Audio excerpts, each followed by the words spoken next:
દાહોદ જિલ્લાના ગરબારા ચોકડી નજીક સ્માર્ટ સિટી પ્રોજેક્ટ અંતર્ગત વહીવટીતંત્ર દ્વારા લગાવવામાં આવેલું એક મહાકાય અને વજનદાર સાઇનબોર્ડ પવનના પ્રચંડ વેગના કારણે ઉડીને ફંગોળાયું હતું. આ ભારેખમ લોખંડી બોર્ડના રસ્તા પરથી પસાર થતા લોકો પર કાળ બનીને તૂટી પડ્યું હતું.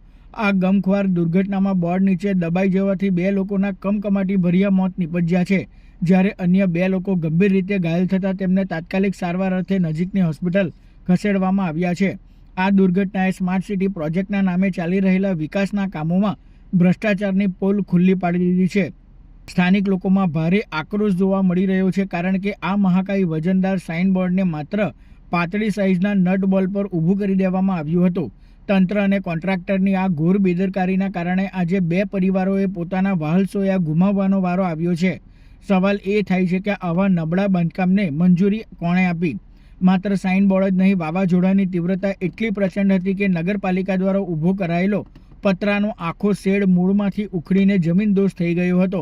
દાહોદ જિલ્લામાં ઠેર ઠેર વર્ષો જૂના વિશાળકાય વૃક્ષો અને વીજળીના થાંભલા રસ્તા પર ધસી પડ્યા છે, જેના કારણે કલાકો સુધી વાહન વ્યવહાર સંપૂર્ણપણે ઠપ થઈ ગયો હતો. ઘટનાની જાણ થતાં જ પોલીસ અને ડિઝાસ્ટર મેનેજમેન્ટની ટીમો જેસીબી સાથે ઘટના સ્થળે દોડી ગઈ હતી અને રસ્તો સાફ કરવાની કામગીરી શરૂ કરી હતી. ખૂબ જ ભારે માત્રામાં પવન ફૂંકાવાને કારણે ગરબડા ચોકડી ઉપર જે રોડનું સાઇનેજ બોર્ડ લગાડ્યું હતું, એ બોર્ડ છે એ મૂળિયામાંથી ઉખડી અને પડી ગયું હતું. પડવાને કારણે 3 લોકોને ઇન્જરી પહોંચી છે. એમાંથી એક વ્યક્તિને થોડી ઈજા વધારે ગંભીર હોવાનું જણાવ્યું છે. બાકી લોકોને સારવાર માટે ખસેડાયા છે. અત્યારે ટ્રાફિક છે અહીંયા બ્લોક થઈ ગયો છે. ટ્રાફિક ડાયવર્ટ કરવામાં આવેલો છે.